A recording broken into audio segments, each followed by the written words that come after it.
boy, what's down? Yeah, oh, then I keep Dame Chocha to my Santa Loca. In the kitchen, whipping that dope up, you can smell the odor. Pop on pick it, we gon' hit it like we Sammy Sosa. Put that Billy to the limit, you can smell the odor. Oh, spinning bitches call me chulo when I'm pulling up in that two-door. Diamonds different color, Uno, all these hundreds on me. Mommy made my pocket look like sumo. I got money out the head, I finger pop you in your culo. When I hit you with that, you know, smoke a little hookah, kick it like it's judo. Let you hit the OG, since I'm 42 though. And when we get in mode, I'ma dog it like I'm Cujo. Whoa! Heard they tryna steal away, cut it out, cut it out. Spicy mommy's on the way, bust it down, bust it down. So mama, she let away, I cut it out. Hey, talk to me nice, show you what these bitches bout. Whoa, pipe down, throwing up shots. First we shut them down, then we open up shop. Realest nigga around, just in case y'all forgot. They been tryna stop the wave, but the wave don't stop. Uptown, nigga, I was down, but they see I'm up now, nigga. Head high, cause I'm holding up my crown, nigga. Never told, even through the ups and downs, nigga. And if I do say it's a couple brown, nigga.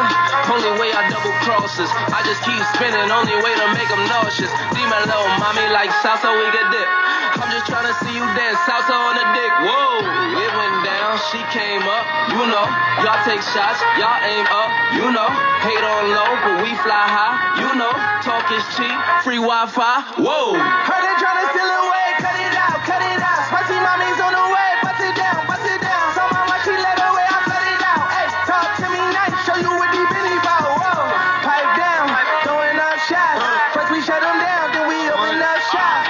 Realest nigga around, just in case y'all forgot. They been trying to stop the wave, but the wave don't stop. El volante, del lado está el cantante que tiene guerra con los narcotraficantes. Y hueputa, tengo 4 roots y los vendo a 32 como Carmelo en el Utah. Lucini, Eche y Versace, voy a morirme millonario los Illuminati. La ropa y las putas en el bote y las negas como Jennifer López. Brrr. Y ella rebote ese culote y yo le mamo ese totito pa' que no me bote. Que tengo 10 tracotes y tenemos 13 ritmos soldados pa' todos estos bichotes. Heard they tryna steal away, cut it out, cut it out. Spicy mommy's on the way, bust it down, bust it down. So mama, she let away, I cut it out. Hey, talk to me nice, show you what these bitches bout. Whoa, pipe down, throwing up shots. First we shut them down, then we open up shop. Realest nigga around, just in case y'all forgot. They been tryna stop the wave, but the wave don't stop. Whoa.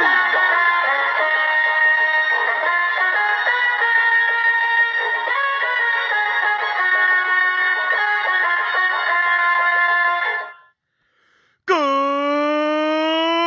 evening, ladies and gentlemen. Once again, as always, Miguel Magallon. And as always, President, Founder, CEO of Magallon Entertainment. Ladies and gentlemen, welcome back to the podcast. Welcome back to another teaching moment. So, I want to talk about these waves of the recession that we're seeing and that I'm seeing across the economy, both domestically and internationally. And I want to do my best tonight to not only let you guys know what is going on in America, what's going on in the real world, but I also want to tell you what's about to come. Because I really think some of you guys need to start preparing yourself for this hurricane that is about to hit. Because, ladies and gentlemen, we are in hurricane season. So with that being said, when I'm about to drop some information, when I'm about to drop some knowledge, when I'm about to teach you some shit that you never heard in your fucking life, ladies and gentlemen, you know what to do. Get the pen and the pad, get the pen and the pad, get the pen and the motherfucking pad, and let us begin. So, I'm going to pick up basically where the economy is in the beginning of June. I'm not going to go, I'll do a quick 5-minute, not even, I'll do a quick 2-minute recap of how we got here. What were the data points that were flashing, in front of our eyes, the red flag, so to speak, that told us we were headed into a recession. And then I'm going to pick up the ball at half court, right? This is some half court pressure. I'm going to pick up in June. I'm going to tell you what's been going on in June, what's going on in July, right now in the economy, throughout every single socioeconomic class, from the rich to the poor to the middle class to the upper room middle class, all the way down to the lower middle class, everyone in between, everyone that thinks they're in there, even if they're really not. and then I'm going to tell you where the economy is headed, where the economy is going. And that's really what I want to spend most of this clip talking about, is not just how we got here, because I think I've done a pretty good job of explaining how we got here, but I want to show you guys where we are right now in this battlefield, in this war zone of economic downward pressure. And then I want to show you guys what's about to happen. And I'm going to lay out the entire blueprint, brick by brick, piece by piece, layer by layer. It's up to you guys to pay attention, to fucking learn, and to start preparing yourself. Because the road to financial independence, the journey to financial freedom, it ain't fucking easy. If everyone was a millionaire, then we could say it's easy. Excuse me. If it was easy, everyone would be a millionaire. Anyways. So, let us begin. 2-minute drill right here. Ready, set, go. 2-minute drill.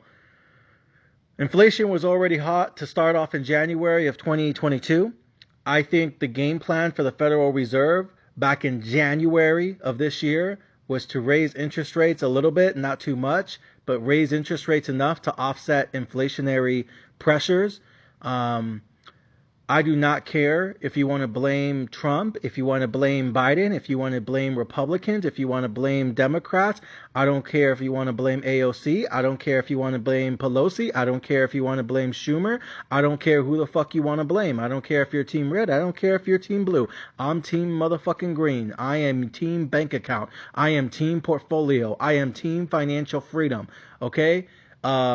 I'm all about the Benjamins. I don't care about all your other fucking political opinions and gay rights and abortion laws. I'm not here for all that shit. I'm here to help you become rich so you can do what the fuck you want to do when the fuck you want to do it, because you write your own fucking paychecks. That's all I'm here to do. I'm not here to tell you the way the world should or shouldn't be. I'm here to tell you the way the world is and how you can make money in this world. So with that being said, I believe, regardless of why you think inflation started, regardless of who you want to blame, right? The point is, we had inflation in this country, and inflation was picking up in 2020. Inflation was picking up in 2021, and we had balls deep inflation to start off 2022.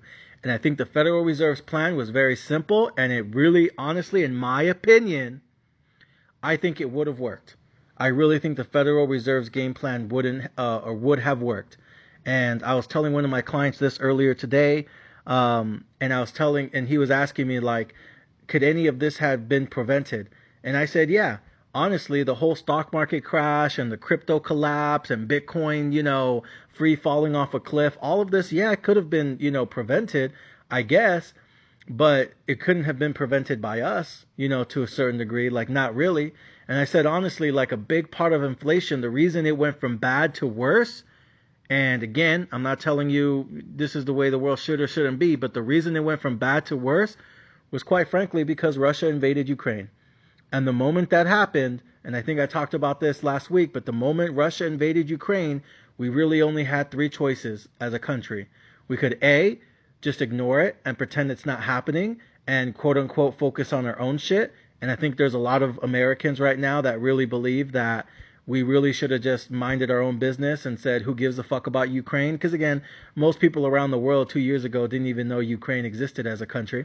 But the point is, a lot of people felt, yeah, it's fucked up what's going on over there, but we have a lot of fucked up shit going on in our own country. Why don't we focus on ourselves before we try to play superhero again and always trying to help out everyone else when clearly we have shit that we need to fix here, on our own grounds. So there's a lot of Americans that feel like, it's fucked up what's going on over there, but that's not our country, that's not our problem, that's not our issue, they're not even part of NATO, etc., etc., etc. I'm not saying those points aren't valid. I'm saying there's a lot of Americans that believe we should have just left it alone and just said, fuck it. Let's focus on other things going on in our country. There's a lot of Americans that feel that way and believe that way still.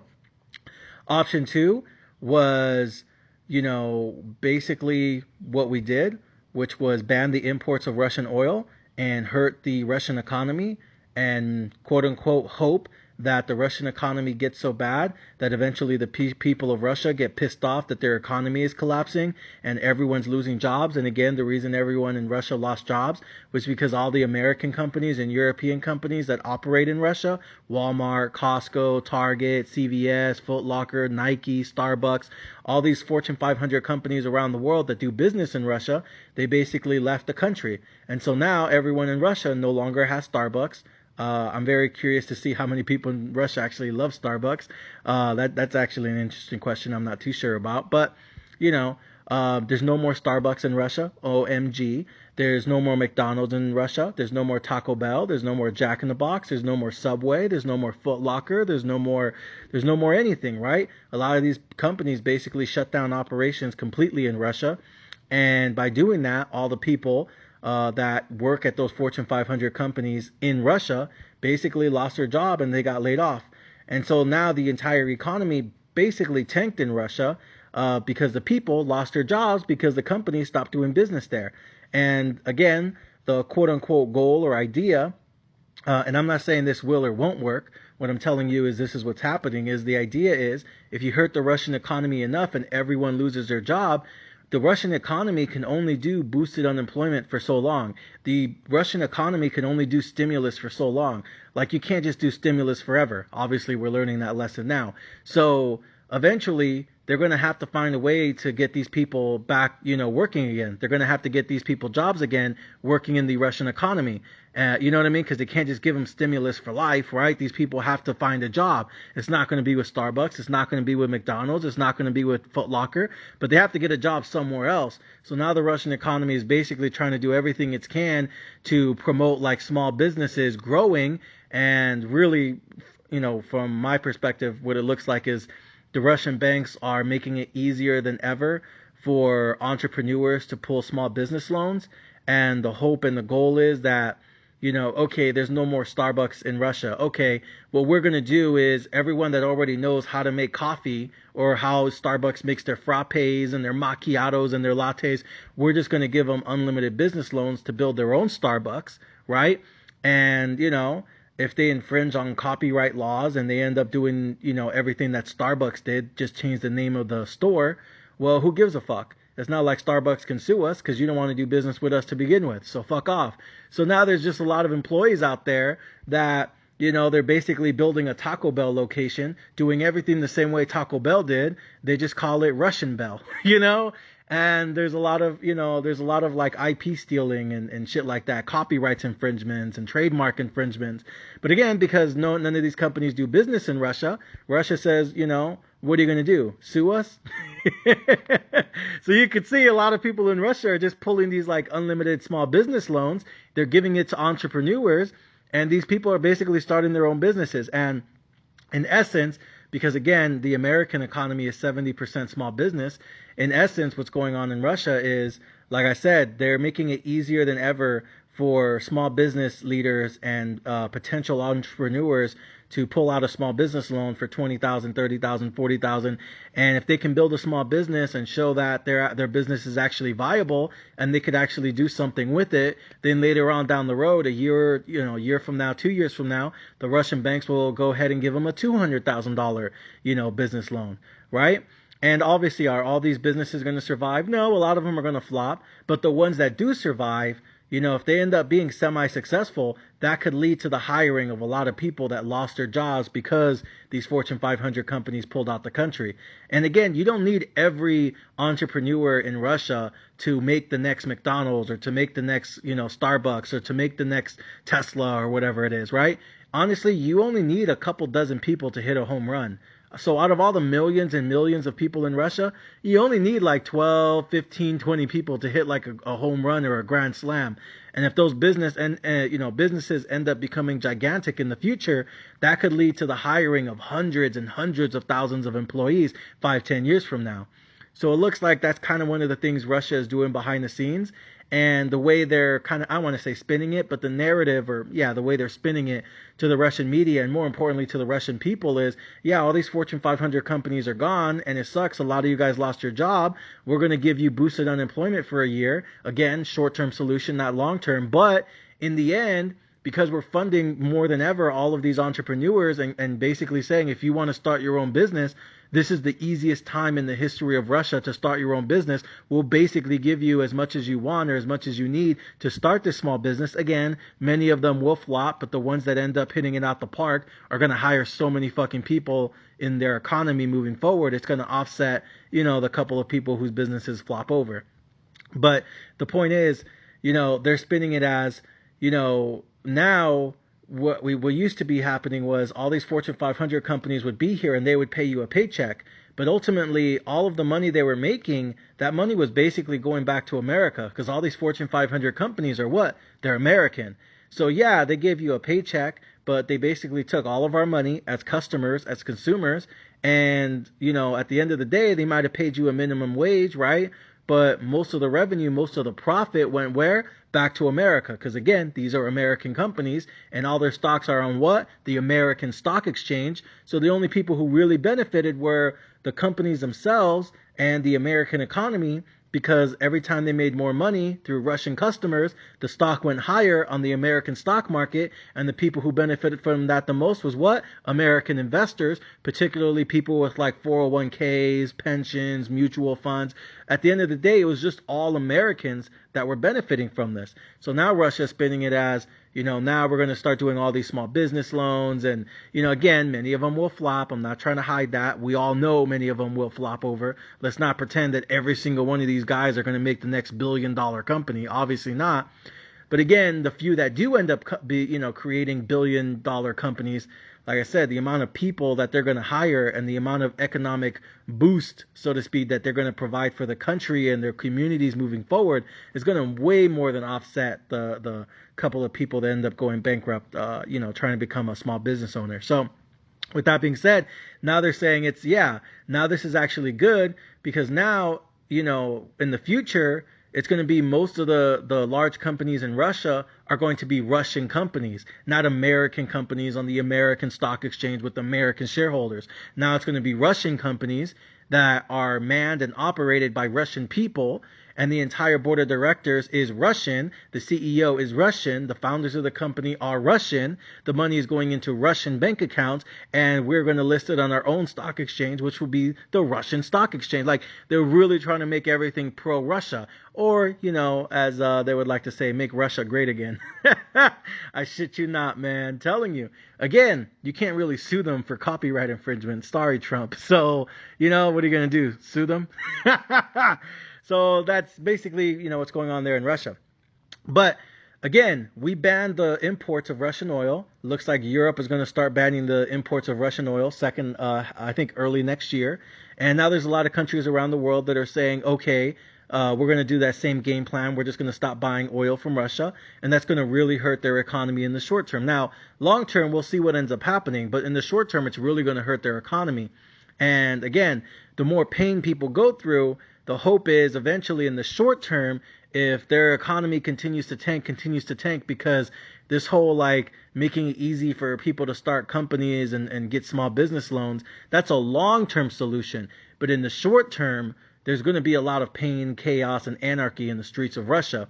And the idea is, if this pain can continue to get worse and worse, and we all see what's going on with inflation, and we all see what's going on, with global food shortages, like in the short term, whatever it's a year from now, 2 years from now, 3 years from now, that pain continues to intensify, that eventually Russian people are just going to get fed up with it, and they're going to vote to kick Putin out the country or remove him as president from Russia. Now, is that really going to work? Is it not going to work? We don't really know. We'll have to see. But one thing I will say is, the worse things get economically, and the harder and harder you make it for people to be able to provide for their families, to feed their families, to shelter their families, and to provide a standard of living for their family, the harder you make it for the average family in your country, eventually shit can only get so bad before people lose their fucking shit. And we've seen it time and time in America just over the last couple of months and over the last couple of years. You could only push a person so far before they break, before they snap, before they flip a bitch. So with all that being said, we'll see. But that's kind of one of the overarching goals, or, that's kind of the game plan there. But aside from that, like I said, it was either plan A, you ignore it, keep buying oil from Russia, pretend it's not happening, right? Quote unquote, just focus on what we got going on in our own country. Or B, you stop buying oil from Russia, which yes will hurt their economy, but the problem with that is it also hurts our economy, because now even when we try to buy oil from other countries, again, what are they going to do? They're going to charge us out the ass, because they're going to be like, oh, you need how much oil? How many millions of barrels of oil? Ah, shit. Well, you know what? Prices just went up. And then you're going to be there like, oh, when did prices go up? The moment you stop buying it from them, that's when prices went up, homie. You know what I mean? And again, not saying that's like fair. The world's not fair, right? We all know this. So now it's costing us so much more to buy it from other countries. Again, I'm not saying this was the right thing to do or the wrong thing to do. It was either A, leave it alone, pretend it's not happening. B, basically try to hurt them financially, and you pull all the Fortune 500 companies out of Russia, and you stop buying everything that you used to buy from them, which means you have to pay more for it on the open market. Or C, which a lot of you guys don't want to do, but it was an option, was for Biden to send the troops to Ukraine, and we basically set off World War III. And there are a lot of Americans, whether you agree with this or not, there are a lot of Americans that believed we should have sent the troops, because just like most of you guys, like, we all seen the videos, we all watched CNN, Fox News, NBC, fucking Al Jazeera. We all saw the videos online, whether it was YouTube or Facebook or Instagram or Twitter or TikTok. We all saw the videos of people in Ukraine basically getting bombed, basically getting killed in the streets. All the women and children are in bomb shelters. Everyone's trying to evacuate the country. You're hearing AK-47s in the background. All you hear is explosions, just bomb after bomb after bomb. You hear the air sirens. You hear the 50 cals. You hear the fucking AKs going off left and right. Like, we all saw the videos. We all saw the screaming. We all saw the fucking kids trying to go to sleep in a bomb shelter in a bunker. We all seen that shit. And there was a lot of Americans, whether you're one of them or not, there is a lot of Americans that firmly believed that we should have sent the troops.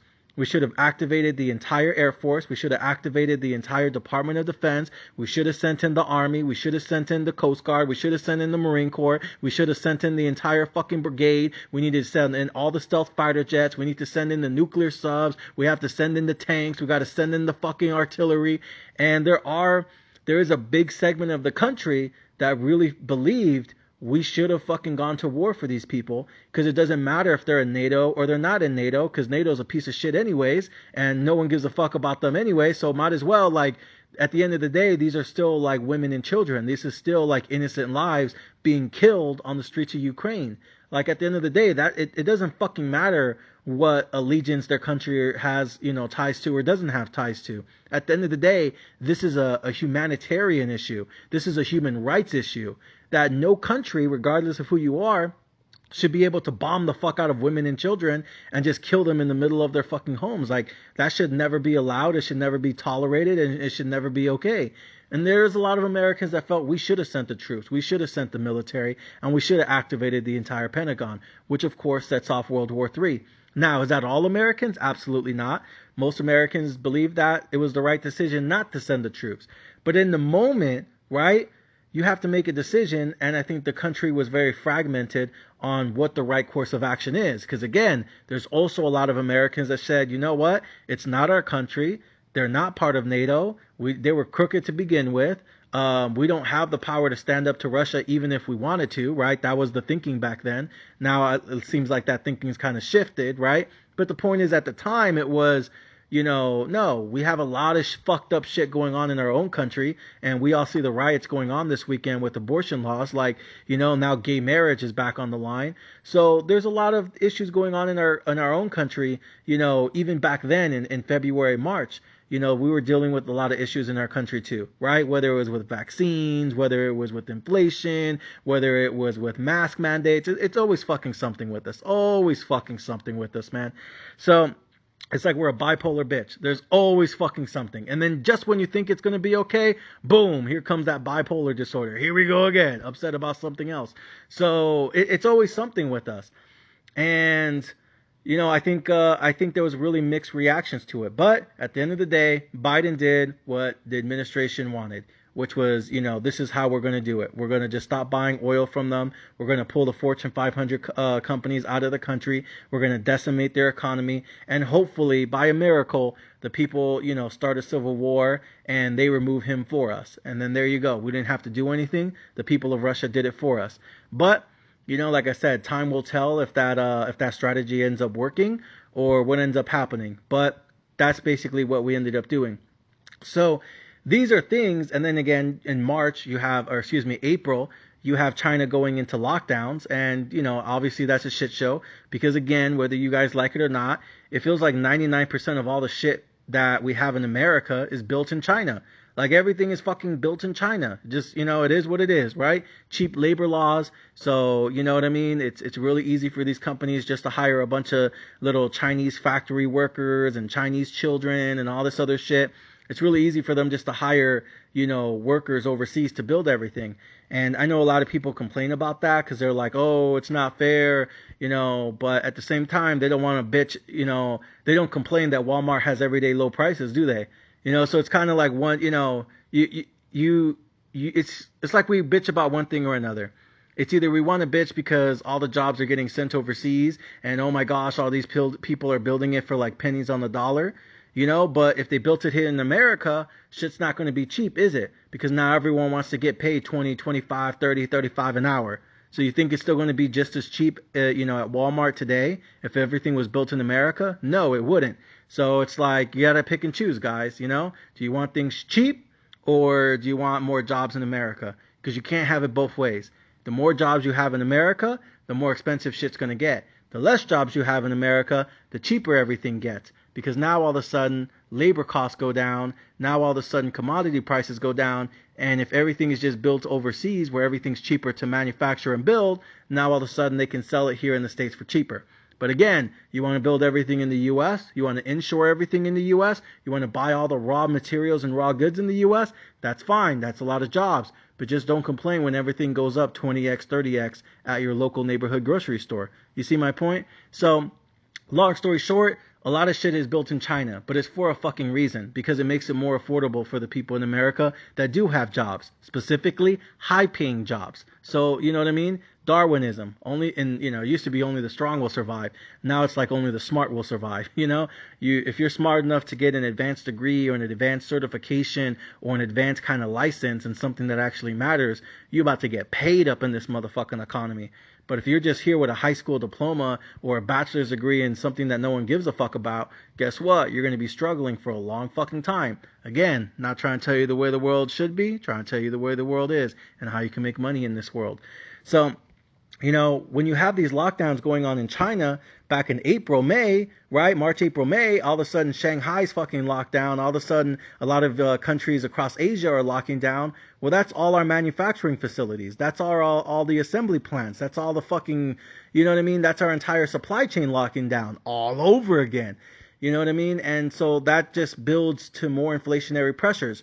So the thing I was talking to one of my clients about this morning when they asked me, could this have been avoidable? Could we have avoided this big ass recession that we're in? Because they agree with me that we're probably already in a recession. We just haven't acknowledged it yet because we're waiting for lagging indicators to validate that we're in a recession. And I was telling him, I was like, no, I don't really think this could have been avoided by us. I think certain things were going to happen no matter what. Like regardless of who the president of the United States is, China decided to do a lockdown. That's not something any president can change. You know what I mean? Like, it is what it is. There was a lot of, leaders around the world that think China made fucking COVID inside the Wuhan lab, or what is it? The Wuhan lab. You guys remember the whole theory? And everyone was like, no, Bill Gates made COVID in his basement. And then everyone's like, no, it came from an animal. It came from like a bat or like a donkey's ass or something. It's, it's just a mutation from animals, bro. And then other people were like, nah, you're all stupid. China was trying to weaponize it in the Wuhan lab and somehow it got leaked. And then, go figure year the entire world shuts down, but China never did a lockdown in 2020. Come on, bro. It's a conspiracy, bro. It's all a conspiracy. And everyone had all their ideas of how COVID was even created. You know, was it weaponized? Was it trying to be weaponized? Did it come from a bat? Did it come from an animal? Did it come from a donkey's ass? Did Bill Gates really make it, him and his wife? And then the wife doesn't like how it turned out, so that's why she divorced him. And was Bill Gates ever at fucking Epstein's, island with the little boys? You guys remember that whole thing? It's funny we don't talk about him anymore. Just saying. Pretty interesting how we just don't talk about him anymore. I'd like to see that little black book. Anyways, though. So, there's a lot of theories back then on like what happened. But, at the end of the day, like I said, no one really thought China would ever do a lockdown, especially in the year 2022. But lo and behold, guess what happened? They did a fucking lockdown. And I told you guys, if you guys wanted to get more information on that, go on YouTube, type in China lockdowns. Or more importantly, if you guys really want to learn some shit, type in China food shortages. And that'll tell you everything that's about to happen in America. Just saying, if you want to learn, that's all you got to do. There's hundreds of videos out there. You just got to watch them all. They're only like 5-10 minutes each. So if you have like an hour or 2 hours and you want to learn about some shit, type that shit in. You'll learn some shit. You might not agree with, how they flip it or how they narrate the video. But at the end of the day, you'll see, just watch a couple different clips and you'll get a kind of like an overall understanding of what's going on out there and what happens. So anyways, so these are things that, in my opinion, I'm not sure we can say those would have been avoidable. I know some people want to say Team Red, Team MAGA, Team Trump. They always want to blow me up and text me, Miguel, if Trump had been president, Putin would have never invaded Ukraine, man. Come on, man. Putin don't got the balls to stand up to Trump. Come on, man. We all know he knows who the real fucking president is, man. I'm like, all right, cool. All right, maybe not. I'm not Team Red, Team Blue. I'm just trying to help you get rich so you can stop living paycheck to paycheck. But what I would say, even if you're right, some of you guys Team Red over here that blow me up every day, even if you're right and Putin doesn't invade Ukraine because Trump's the president of the United States and Trump would have sent in the entire Air Force and the entire fucking army. Ooh, yeah, we'll see. But even if that's true, even if it's true, it doesn't change the fact I think China still would have done a lockdown. Because I don't think China gives a fuck what the rest of the world thinks. At the end of the day, China does what the fuck they want to do. Because to a certain degree, everyone's China's bitch. Because everyone gets everything from China. Why? Because labor costs are so fucking cheap. Pennies on the fucking dollar. Again, not saying it's right. I'm just telling you the way this shit is. Right? That's why China's business model and their entire foreign policy, especially towards the United States, but even towards Europe, their foreign policy is basically one slogan. It's called BUFU. Buy us, fuck you. That's their entire foreign policy right there. You don't need to know anything else. Their entire foreign policy is one acronym. BUFU. Look it up. So, I'm not making this shit up. I'm telling you, they don't like us. You think they want to do business with us? Fuck no. They rather just fucking bomb us. They really don't like us. Honestly, I think the only reason they haven't bombed us already is because we owe them so much fucking money. If we didn't owe them so much fucking money, I think they would have been smacked the shit out of us. Just my opinion, America. I think they want to tax that ass forever. I'm telling you. You never kill someone when they owe you money. You wait for them to pay you back first. So this is one of those things. I'm just saying, America. My opinion. Because we do owe them a fuck ton of money. Like we are in debt out the ass to China. But we're also in debt out the ass to us. America, it's funny. Only in America, we look at debt as a good thing, right? As long as you get something out of it. So, anyways, long story short, America has a lot of debt. Most of the debt we owe to ourselves. So that's why we never think it's a big deal. Because when the person you owe money to is yourself, it's easy to always push shit off. But we also owe a lot of money to China. Let's just call it what it is. And that's probably why, to a certain degree, I think we won't really have a war with China anytime soon. It's not just because, the human tragedy. It's also a business, Bernie Mac status. It's just business. Just is what it is. We owe each other a lot of money. And it's kind of like one of those married couples where the only reason they're together is for the money. But, we don't really love each other. We just fight with each other all the time. And we would divorce each other. But we don't want to go through the sloppy divorce because it's all about the money. It's kind of one of those weird situations. So just is what it is. Anyways, though. So those things, like, I'm not sure those could have been avoidable, America. I'm not sure without Trump, regardless if your team red, team blue, don't give a fuck. Certain things, you know what I mean? Like, I can make an easy argument that Putin was always going to invade Ukraine because he wanted the oil fields, because he wanted the fertilizer, because he wanted this, because he wanted that, because he wanted to send a statement to the world. I can make an easy argument that no matter what, Putin was always going to invade Ukraine, and he had this circled on his calendar months ago, maybe years ago. Like, I can make that argument. I could even make the argument that if it wasn't for COVID and the whole pandemic shutting everything down and shutting down global economies, that it wasn't for COVID, if it wasn't for COVID, Russia might have invaded Ukraine years ago. You know, maybe the only reason they didn't invade them sooner was because of COVID. I can make that argument, America. I really could. So, you know, in my opinion, certain things, just like, you know, when people ask me, you know, is there something we could have done to avoid getting to this moment in time, to getting in this place? I would say I'm not really sure. I'm not really sure because, again, I think there's an easy argument to make that Russia was always going to invade Ukraine and China was always going to lock down, and there's nothing anyone could have done about that. Like, that was always destined to happen, so to speak. Now, I would say I don't want to say retaliated, but how we responded to the Russia-Ukraine invasion, right? Again, not trying to politicize this. I'm just talking about this from a financial perspective, right? You know, again, there was only 3 choices the Biden administration had. It was either ignore it and, quote unquote, just, you know, focus on ourselves. And a lot of Americans believe that's what we should have done. And we should have never stopped buying oil from Russia because, you know, with higher gas prices, it's easier to send an economy into a recession. And as any economist knows, anyone that has ever gone to, you know, if anyone's ever gotten a degree in economics or anyone's ever studied economics, you don't need like a PhD in economics, but anyone that's ever taken like an Econ 101 or Econ 102 course, you know, at their college or even community college, everyone knows like one of the leading causes of a recession is higher gas prices. Like, that's actually a textbook thing that a lot of people who study, you know, economics understand. Like, that's part of economics 101, or probably economics 102, which is like macroeconomics. Like, people understand this. This isn't necessarily like, you know, a chemistry equation. Higher gas prices are one of the leading causes to a recession. Like, everyone knows this. So, you know, again, there are some people that believe we should have just never stopped buying oil from Russia to begin with, and we should have just left things alone and, again, focused on ourselves. You know, and no, don't blow me up about the whole Keystone or blah, blah, blah. Don't give me any of that shit. I'm saying we only had 3 choices in the moment, the very moment Russian bombs started going over Ukraine. We only had 3 choices. Ignore it, stop, you know, hurt them financially, you know, or basically start World War III and go at it with them and defend the people of Ukraine. And I think there's people that believe, you know, we should have done number 1. There's people who believe we did the right thing with option number 2.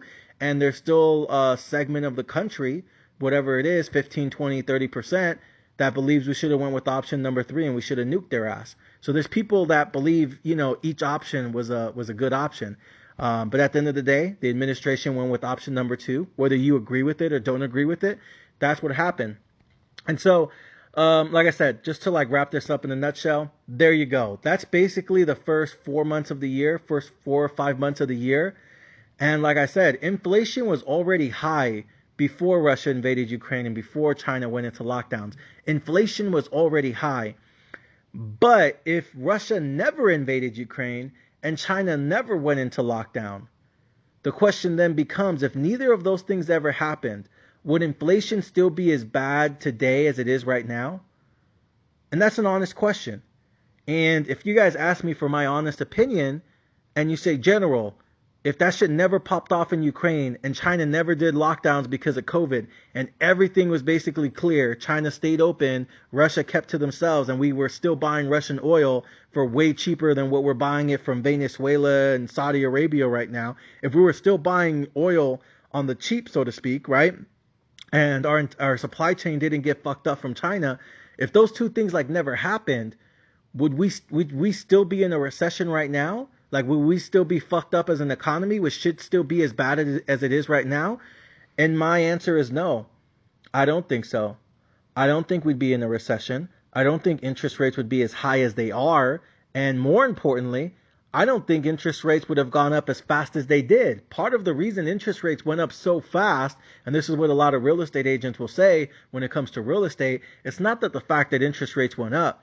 It's the fact that interest rates went up that fast, that quickly in such a short amount of time. That's really what fucked up I want to say fucked up the real estate market, but it really fucked up the stock market, and it really fucked up the crypto markets. And you've seen the bleed off in cryptos. You've seen the bleed offs in, Bitcoin, altcoins, shit coins. We all seen everyone's 401ks across the country. That's like one of the big headlines right now, that every 401k portfolio in the entire country is negative right now. Think about that. Every single 401k across the entire country is negative right now. So, you know what I mean? Like, these are things that happen when you raise interest rates, not only to the degree that you raise them to, but at the speed that you raise them in. And so, no, I don't think we would be in this much of an economic downtrend. I don't think we'd be in a recession or headed to a recession. And I don't think the average American would be struggling as much as they are right now if Ukraine invasion never happened and China never locked down. Because again, what's one of the main reasons that is causing average Americans to use so much credit cards right now and empty out their savings account and start to cash out 401ks in order to like pay the monthly bills and expenses? What's one of the main things that are fucking over most Americans right now? Honestly, it's higher gas prices and higher food prices. Now, I would make the argument that higher rent prices were always going to happen, but that's more of an inventory issue. And again, I had Sherwin on the podcast. I had Vegas Paul on the podcast. I always believe that, and they've told us that rent prices were always going to go up on an annual basis. But because there was so much limited building in 2020 and even 2021, because every state, did permits different for fucking home builders, and you know what I mean? Like, it was still a shit show even in 2021. So yeah, because of these like really, really tight inventory issues, there's an argument to be made that one thing that wouldn't have changed no matter who the president is, no matter what the fuck Russia did, no matter what the fuck China did, one thing that was always going to go up this year was rent prices. Like that's just a whole different supply, demand dynamic where we just we don't have enough fucking places for people to live. And that's why to a certain degree you see so many people always like living with their in-laws or always living with their mom and dad, even though they're 25, 35, 45 years old. That's kind of one of the reasons, because rents continue to go up, and the more rents continue to go up on an annualized basis, the less and less affordable it becomes for, the next generation of people, so to speak. So I think higher rent prices were always going to happen.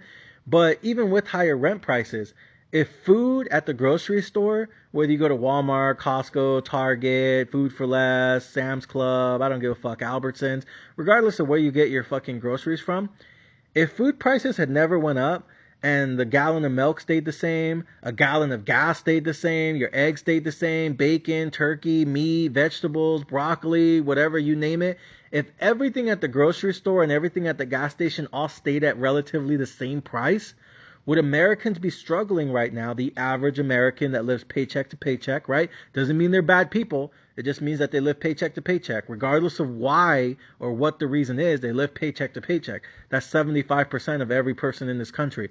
Probably more, because those statistics are based on people who are here legally. And we all know there's millions of people here people in America who are here illegally. Whether you're okay with it, not okay with it, no one gives a fuck. They're already here, right? So they're not accounted for in those statistics. A lot of the immigrants that, whether they crossed over the border or they came in a ship from China or Japan, however the fuck they got here, there's a lot of people who live in the U.S. illegally. And we all know they are, right? We all see them. We might not say nothing, but we all see them. We all know them. In most cases, they're, sometimes family members. It just is what it is. But they're here illegally, and they don't count towards those statistics. But I would actually argue we're probably closer to 80% of all the people who live in this country live here, and they basically work paycheck to paycheck. They don't have enough money left over at the end of the month to put anything into savings. They don't have anything left over in the month to put anything into the stock market or a Roth IRA or a 401k.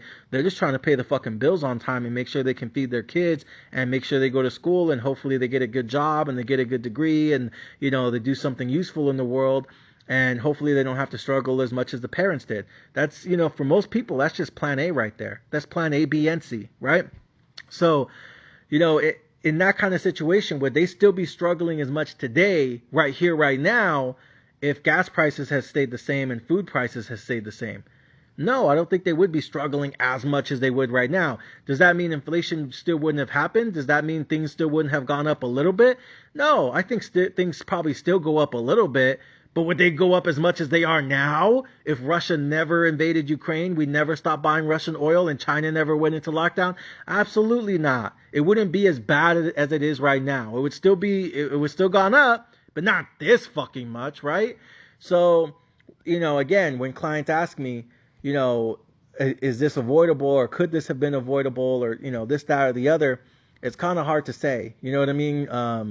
I'm not sure if, like I said, I think there's an argument to be made that Russia had always planned to invade Ukraine, and this was always Putin's plan. And maybe to a certain degree, he wanted to do this years ago, but COVID had him fucking, push the date back, so to speak.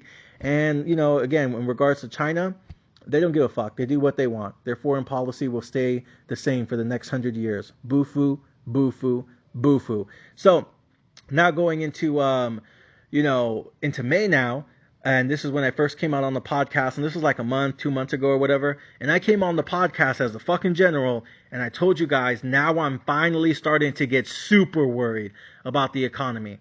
Because previously, I said, okay, we're not buying oil from Russia. Gas prices are going to go up. When gas prices go up, everything in the economy goes up. Because everything we have at Walmart, everything we have at Costco, in order for it to get to your local neighborhood Walmart, to your Costco, to your CVS, to your Target, your Lowe's, your Home Depot, it basically has to go on a semi-truck, which means we need truck drivers to pick it up at the port of LA, to pick it up at the port of Long Beach, to pick it up at the ports at Texas, to pick it up at the ports in New Jersey. We need truck drivers to drive their asses to the ports, pick up the fucking freight load, deliver it to the fucking big Amazon warehouse logistics center, like the big ones, right? And then from there, it gets dispersed to the smaller warehouses, the more local warehouses, and then from there, it gets dispersed to your actual local neighborhood grocery store, your local, like I said, Walmart, Target, CVS, Macy's, Foot Locker, wherever the fuck you go, right? And so it's like a 3-stage journey. First, you have to pick it up at the ports. Then you take it to the big warehouses so it can get, distributed to the right locations, to the ones that need it the most. And then from there, it goes to the actual locations, right? So it's a journey, right? It doesn't just go from some manufacturing facility in China and 2 days later it's at your fucking local 7-Eleven. It doesn't happen that way, right? It has to go from one place to the next place to the next place, and then finally it gets to your 7-Eleven. But higher gas prices definitely have an impact on the economy. I think we all finally realize that. Even for people that didn't really understand economics, now they fucking understand it, don't they? The problem is gas prices have stayed high for so long now that it is starting to destroy people's bank accounts. It's just starting to destroy their savings account. And now we are seeing credit card spending go through a fucking roof. And we reported this in May and June. And we said in April, May, and June, people were using credit cards more than they have ever used them in the last 10 years. Credit card spending was through the roof. And who was the one that told us? The CEO of MasterCard, the CEO of Visa, the CEO of Capital One, and the CEO of American Express. They literally fucking told us. They told Wall Street, guys, big red flag here. Just want to let you know so you don't act surprised later. I'm telling you right the fuck now. Credit card spending is climbing through the entire country.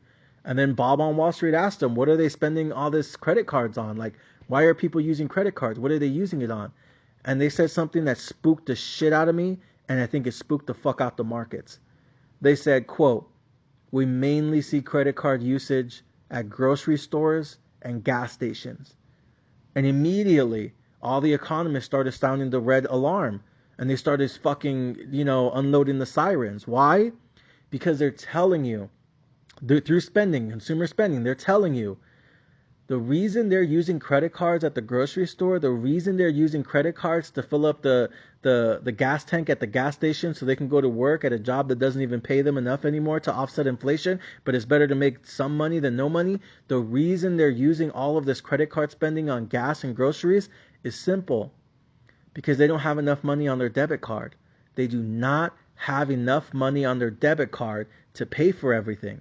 So everything else that they don't have enough money on their debit card for, when they go over how much money they make a month and they still need more money, what are they doing? They're emptying their savings account, regardless if it took them 2 years, 3 years, 4 years, 5 years, 10 years to build up that savings account. Guess what? Their entire savings account is getting liquidated now. And now you're seeing a lot of families that don't have any money in their savings account. Some of you guys listening to me tonight might not have any money in your savings account. Like, honestly, if I ask you to pull up your bank account right now, how many of you could honestly say you have $1,000 in savings? How many of you can honestly say you have $5,000 in savings? How many of you honestly right now, dead ass, right the fuck now while you listen to me, how many of you can honestly say you even have $500 in savings? Like, dead fucking ass, how many of you right now listening to me in your headphones and your speakers can tell me you have $500 in your savings account? Like, 99% of you got no fucking money in savings. And if you had a big ass, like, unknown or unforeseen expense that you had to pay for tomorrow morning, how would some of you guys pay for it? If honestly, if you guys got in a car accident tonight, or someone broke into your house, or, you know, for whatever fucking reason, you had to have like a big expense tomorrow morning, first thing tomorrow morning, how would you guys pay for that unforeseen, unexpected, you know, event? How would you guys pay for it? Because again, most of you guys don't have $1,000 in savings. Most of you guys don't got $5,000 in savings. Most of you guys right here tonight don't even have $500 in savings. So how would you guys pay for an unexpected expense tomorrow morning? Well, how else? On fucking credit cards. You guys don't have a fucking choice. Most Americans don't have a fucking choice.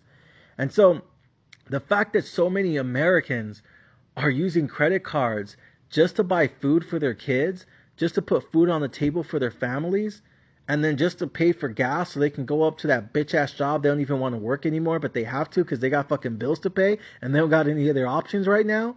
That's what they're using credit cards on? That tells you it's fucking bad. It's really fucking bad.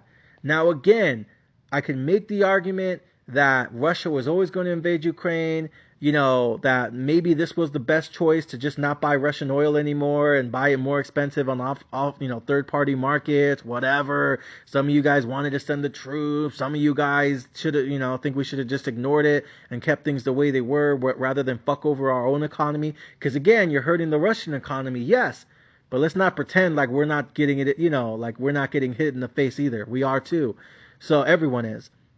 So with that being said, like, you know, if these things never happened, would we be in a shitty situation like we are now? Would Americans be using credit cards just to buy their kids food? No, they wouldn't. You know, like, it would still be a little bit more expensive, but not this fucking much more. And I think that was the red flag. Now, again, I think the initial red flag, and this is something that was on my radar, and we talked about it on the podcast, was the fact that we saw so many people dumping their Bitcoin, their Ethereum, their Cardano, their VeChain, their Polygon, their Shibu, their Dogecoin, every fucking crypto and every stock. And people were liquidating their Robinhood accounts, their Voyager accounts, and their Coinbase accounts. And they were doing that shit in February, March. In February and March, everyone was liquidating all of their assets, all of their stocks, all of their cryptos, all of their Bitcoin. They were doing that in February, March. What that tells me, as like a macroeconomic person, as a big like picture thinker, what that tells me is honestly, they didn't really have that much money in savings to begin with. That most Americans didn't have that much money stashed away to begin with. And so the very fucking moment gas went up even $1 a gallon, the moment gas went up $2 a gallon, the moment gas went up $3 a gallon, the moment the gallon of milk went from $4 to $5, the moment things even went up a little bitty bit, people immediately were forced to liquidate everything they had in their portfolios. What that tells me then is like, damn, that means you guys were pretty much on the brink of already getting fucked over. Like, you guys were already struggling. Like, you guys were like borderline struggling already before the invasion, before the lockdowns. People were already 50-50 on like, can they really support this lifestyle? People were already 50-50. They were already struggling. Already. Because damn, gas prices went up $1 a gallon, $2 a gallon, and the next week they're selling everything? Like, damn. That means people are barely making enough to pay all the bills to begin with. But that makes sense, because why? 75% of Americans live paycheck to paycheck. Not saying it's fair, not saying it's right, not saying blah, blah, blah. telling you the way the world is. So that happens February, March. Then April, May, and June, credit card spending starts to surge. Everyone's using credit cards. And I told you guys, I went on vacation in California, right? I went to Cali, like a month ago, 2 weeks ago, some shit like that. I was out there in Cali, right? I'm not going to say where I went because I don't want you guys fucking hiding out there looking for me. But I went out there on vacay, right? Doing my own thing, living my best life. Took the kids to the beach. We went to Six Flags. We went here. We went there. I was basically trying to have a good time with the family, right? And I left, the podcast for a week. I said, bye. I'll see you guys in a week. I'm going to go off and do what the fuck I want for a while. And I left, and I told you guys when I was on vacation, by the way, shout out to all my VIP subscribers who were on the live stream with me. I did a live stream while I was out there. I only invited like 20, 30 people, but I did a quick live stream when I was out there. And one of the things even on the live stream that I talked about was, holy shit, I see a lot of people at Six Flags. I see a lot of people at the Santa Monica Pier. I see a lot of people here, there, and the other place. And I see a lot of people everywhere, and they're spending. Everyone's, going out to the restaurants. Everyone's buying their kids these overpriced fucking toys. Like, I see a lot of spending going on. But one of the things that I really noticed was a lot of people weren't using debit cards when they were buying shit. A lot of people were using credit cards. And I told you guys, like, 2 examples was when I went to Six Flags out there, because my kids haven't been to Six Flags in a long time, and I wanted to take them again. And my youngest daughter, she's actually never been to Six Flags. That was her first time at Six Flags. So we went out there, and I was in line to like buy some like Gatorades and some overpriced waters and overpriced snacks. You guys know how these theme parks fucking do it. They charge you an arm and a leg. It's fucking armed robbery. It really is. Like, there's nowhere else to buy fucking drinks from. But here I am in the middle of fucking Six Flags, and I'm like, oh, let me get like 3 Gatorades. And she's like, okay, that'll be like $35.35, sir. I'm like, what the fuck? Anyways, telling you, charge you an arm and a leg. It's fucking robbery. It really is armed robbery. It's insane. They just don't use a gun. They use an ATM machine. Like, these motherfuckers, it's crazy, man. It's crazy. But I'm here, right, at Six Flags trying to buy the overpriced Gatorade and snacks. And there was a lady next to me, and she was buying from another vendor. And, I'm waiting for the guy to get my shit. And I look over at her, right, through my peripherals. And I look over at this lady. And she's like, asking the kids or whatever, oh, what do you want? I want this, I want ice cream, blah, blah, blah. And they get their stuff. And I saw her, she went in her purse, and I shit you not, guys. She went in her purse, and I saw her pull out a Visa card, right? Like a debit card. And then the moment she grabbed the debit card, the Visa card, she literally looked at it and said, nah, never mind. I'm telling you guys, she literally got the debit card, the Visa card. She looked at it and said, nah, never mind. She put it back in, and she pulled out a what? A Capital One card. Now, I'm not like staring at her purse or anything, but I caught that shit. Like, I just kind of glanced over, and I saw her like literally look at the debit card. She put that shit back and pulled out the credit card, and I was like, okay, look, your kids are thirsty, they're hungry, they want a snack, you're here trying to have a good time with your kids. You know what I mean? I'm not saying don't buy it for them. Like, they're hungry, they're thirsty. You're at, a theme park. Like, you got to feed them, right? So I'm not knocking her for buying the snacks or the drinks or whatever. But, like, if you have to use a credit card to buy your kids fucking Gatorades at Six Flags, overpriced Gatorades, by the way. But the point is, like, if that's what you have to use just to buy your kids fucking Gatorade, couldn't I make the argument that you probably shouldn't be there to begin with? Like, if you can't really afford this trip, should you really fucking be here, America? Like, honestly, I'm not trying to dog her or make fun of her, right? I don't even know her, right? But it was just like a moment where I kind of just looked around, and I was just kind of like, man, like, I get it. It's summertime. Your kids are out of school. You want to have a good time. You want to take them somewhere, right? Like, I get it. It's Cali. It's the summer. It's always 70 degrees. The kids are bored inside the house. They just want to play video games and eat Hot Pockets. And, like, I get it. Okay, cálmate. I get it. You know what I mean? Like, I understand. But damn, man. You're over here buying overpriced Gatorades with a fucking credit card. And the Gatorades, they're like fucking $8-9 each and shit.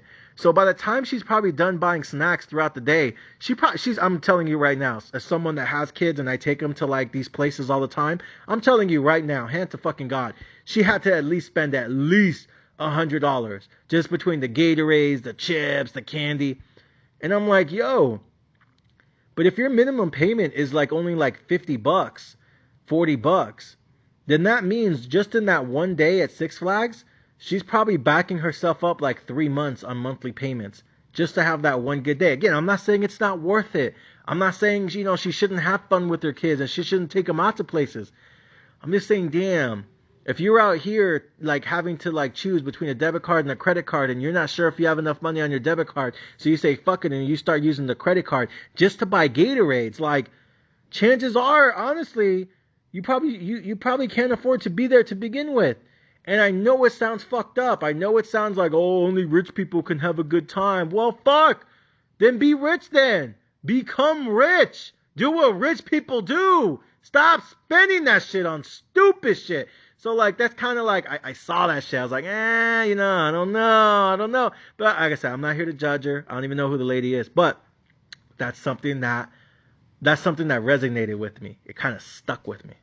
And so anyways, that was just one example of my trip when I was out there, you know, on vacation. Now, we fast forward. I come back, right? I forgot when I came back, but I came back, and I think it was in the middle of June, we started to get another report. Now I'm going to tell you what's about to happen, okay?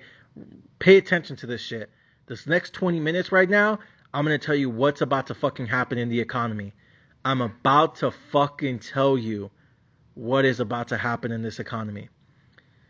One of the reports that came out in the first week of June was this.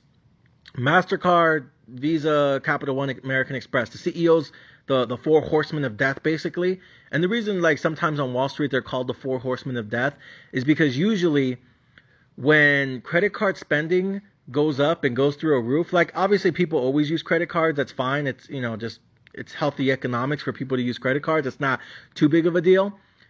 But when credit card spending goes up too much, too fast, usually that's a leading indicator that Americans are working at such a monthly deficit that the only way they can survive on a monthly basis is to use credit cards, basically what we're seeing now. The last time we've seen monthly spending on credit cards continue to go up month after month after month after month to this degree was probably 07, 08. So again, credit card spending, when it goes through the roof and it starts to explode, typically, historically, it is a leading indicator for a pending recession that's about to happen. It is a leading indicator, not a lagging indicator, a leading indicator. Again, we saw credit card spending explode before people realized, oh shit, 08, 09, I think we're in a fucking recession. I think the housing market's about to collapse. Credit card spending was already going through the roof before the housing market collapsed in 08, 09. Again, credit card spending, when it explodes, it is a leading indicator for an upcoming recession.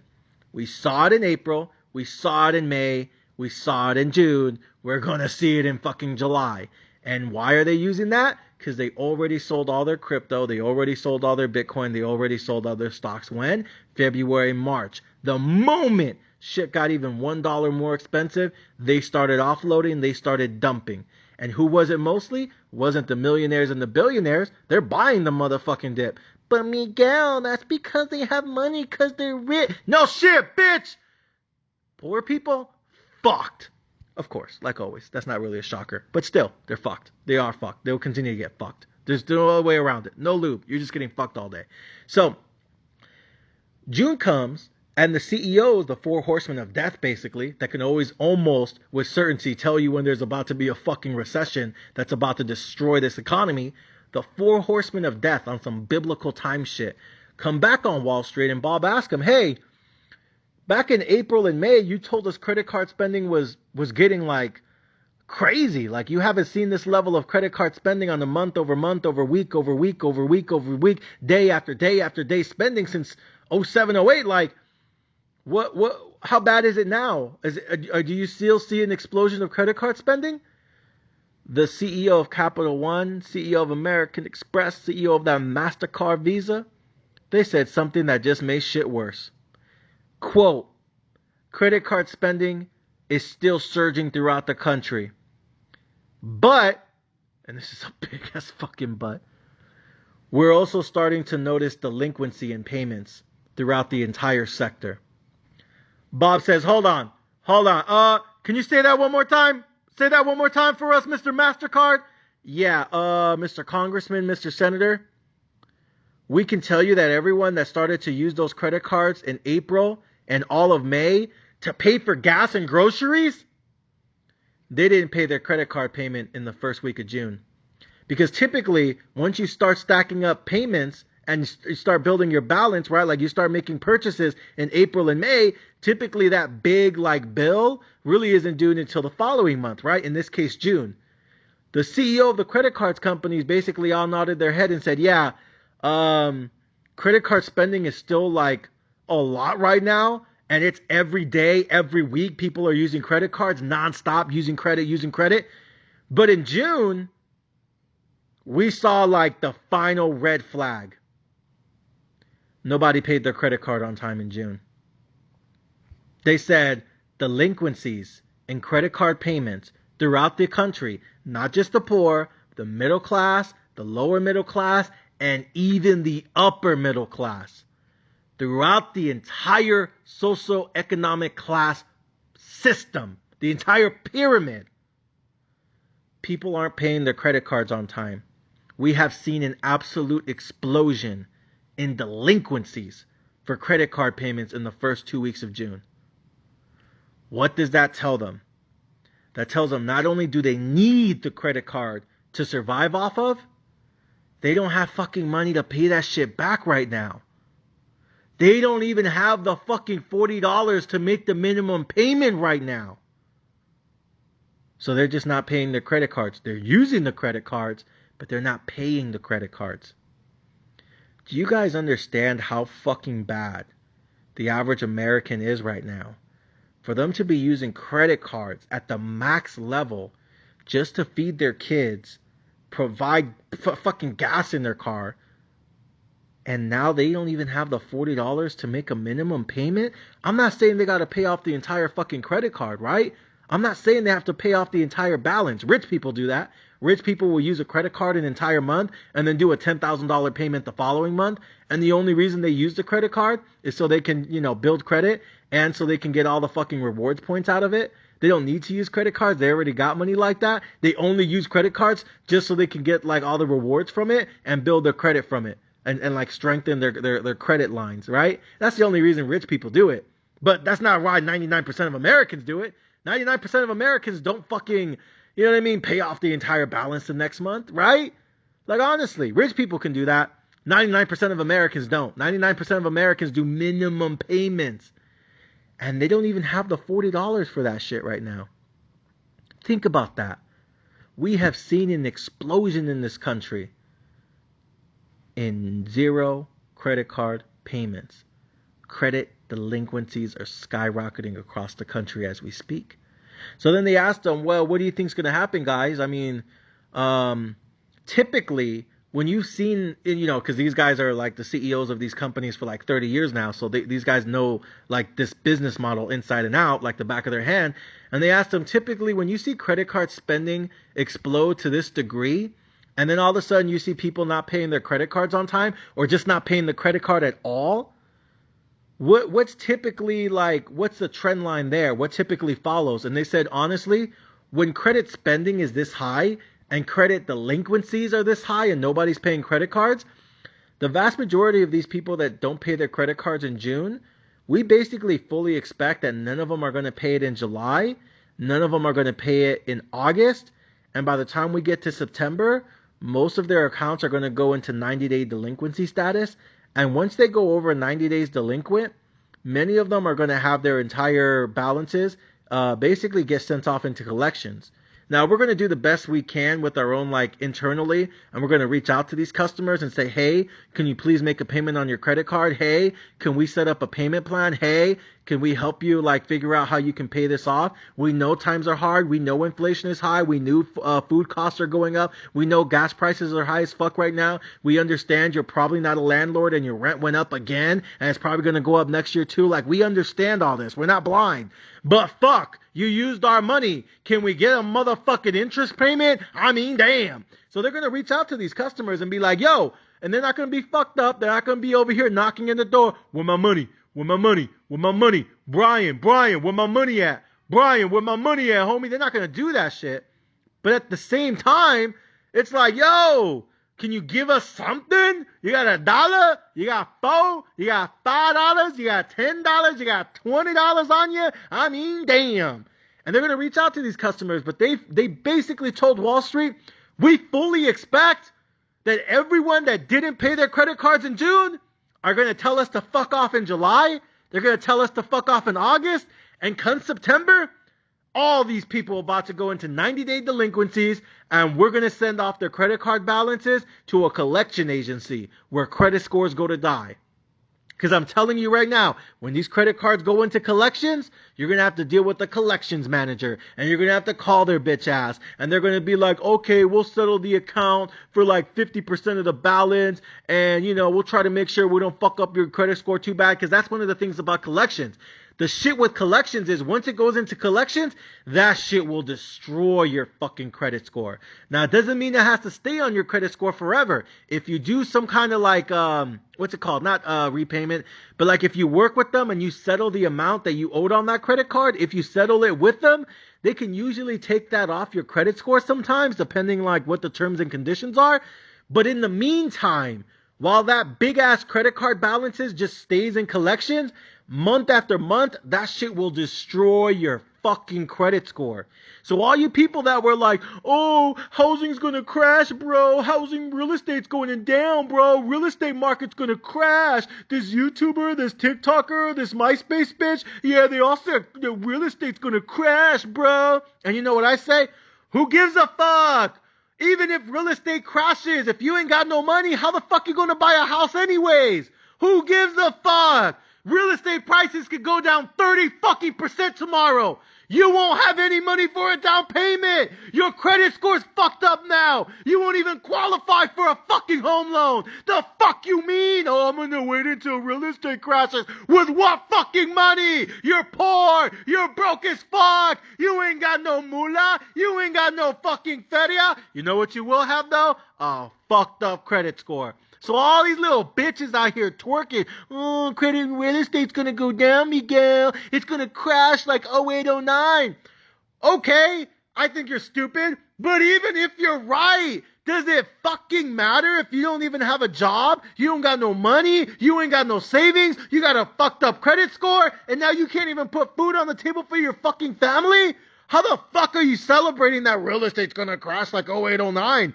Even if it does, how the fuck does that benefit you? You don't got no money, and even if you have a little bit of money, you really think you're going to buy that mansion in San Diego for $2,000? You really think you're going to buy that mansion in Beverly Hills for $600? You really think you're going to move to Vegas and live next to Floyd Mayweather with like $600? You really think that's how that shit's going to work? Honestly, because some people out here are dumbasses, man. They literally think that because, oh, everyone says real estate's going to come down. Okay. Again, some of you guys with your fucking 08, 09 nonsense, I don't know where the fuck you're getting your info from, but whatever. Again, I have 183 real estate agents on my phone, America. Right here, right now, while I record this podcast tonight. I have 183 real estate agents on my fucking phone right now. But don't worry, all of them are stupid. They don't know anything. But even if all 183 real estate agents on my phone are wrong, even if that's the case, you really think you're about to get that motherfucking 2-story house with the 5 bedrooms and the jacuzzi and the pool and the big ass front yard on the Upper West Side, living in the upper middle class? You gonna get that shit for $800 down? You really think that's what's gonna happen? No. Most of you don't even have $800 in your savings account. But don't worry, you're gonna come up on game when real estate crashes. The fuck out of here. I'm sorry to sound so ruthless, but some of these bitches out here talking about real estate's gonna crash. That's like the broke homies that ain't got no money asking their fucking parents and their cousins and their brothers and sisters to give them $40 for gas so they can go to work. These are the ones that are telling you you're gonna come up on life when real estate crashes. No mames, the fuck out of here. I love it when poor people talking about we gonna come up. Oh man, only thing y'all gonna do is check into the penitentiary with your dumbasses. Anyways, so with all that being said, now we got credit cards that aren't getting paid across the country, across every socioeconomic class. Nobody is paying fucking credit cards. And the credit card companies tell you, who've been the CEO of MasterCard for 30 fucking years, are telling you when credit card spending gets this hot and people stop making credit card payments this quickly, yeah, we're going into a motherfucking recession. And all these accounts are going to go into 30-day, 60-day, 90-day delinquencies. We're going to send their accounts off to fucking collections. Your credit scores are absolutely going to get annihilated. So good luck getting a house when the housing market crashes. Oh, and then on top of all of that, everything's going to go into charge. Like everything is going to get fucked real soon.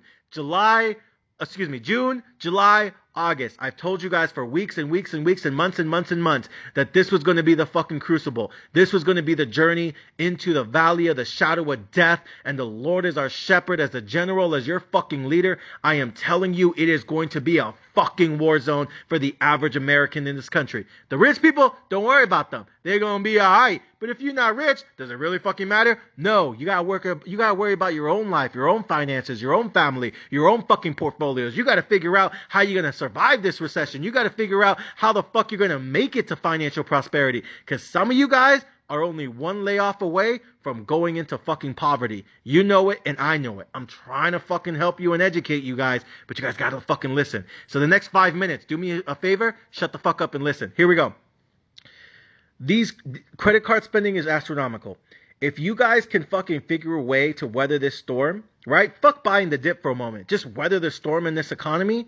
You're going to be in a good place when we get out of this fucking recession. The problem is you have to either lower your standard of living, or you got to be more fucking cheap with it. I'm sorry. You just got to be more cheap with it. Too many Americans out here, like dumb bitches, are out here trying to live that upper class type of lifestyle, but they don't got the money for it. They're over here trying to live like they're in the upper middle class, but bitch, you broke. And the way they're trying to fucking like bridge that gap between how much they make and how much they can really like actually spend per month, the way they're bridging that gap is through credit cards. And so what's going to happen is maybe real estate crashes, right? And they think they're going to come up. Wrong, they won't. They're still going to be living at their mama's house. But by the time we get into August, September, October, November, December, and the layoffs start to happen, which is scheduled to happen probably the last 4 months of the year, September, October, November, December, the last probably 100 days, 150 days of the year, you're going to start to see layoffs. Who's going to start laying off people first?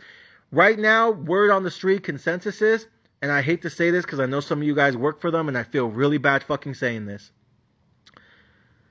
the leaders of the layoffs in America is going to be Walmart and Amazon. I'm fucking sorry. I know a lot of you guys work for Walmart and Amazon, and I know this is going to fucking scare some of you. Walmart and Amazon have already pre-announced that they expect to do a tsunami of layoffs. How many? We don't know. They're saying we're only going to lay off those that we really, really don't need, but we're going to do our best to keep everyone. Wrong. Amazon's already said, look, we had to hire a lot of people in 2021 because in 2021, when everyone was basically locked down, or even if they weren't locked down, all the bars and strip clubs and restaurants were closed, so they didn't have anywhere to go. We talked about that too, right? Even though 2021, like, people were getting a lot of stimulus, boosted unemployment, child tax credit, state fucking stimulus, California, New York. California did like 2 state stimulus. People were getting so much fucking free money still in 2021, right? Like 5 different forms of stimulus. But the problem was there really wasn't a lot of places to spend it, because again, a lot of the restaurants had like, you know, capacity restrictions. All the strip clubs were still closed. The beaches were closed because that was a COVID environment. Like everything was closed. So it was hard to actually go out and spend money. So a lot of the things that people did during 2021 and 2020 was they just did a lot of online shopping. They went on Amazon and they're like, ooh, that looks cool. They went on this website. Ooh, that looks cool. And they did a lot of spending online. So e-commerce basically exploded in 2021. And basically Amazon and a lot of e-commerce companies like Shopify, they had to basically turn around and they had to hire a fuck ton of people because demand was exploding because everyone was at home just buying stupid shit online. The problem is, now here we are in 2022, and guess what? Now nobody has money to buy stupid shit online. Now nobody's really going to Amazon as much. Now nobody's buying a bunch of stupid shit online, right? Now all of a sudden people are being very careful how they're spending. Again, they're using credit cards just to feed their fucking family. You think they're out here spending $40 every other day on stupid shit? No. So now all of a sudden people aren't buying as much shit on Amazon. So do you need as many Amazon truck drivers? Do you need as many Amazon warehouse people? Do you need as many? I'm not saying you got to lay off everyone, but I'm saying, do you need as many as you did in 2021 and 2020?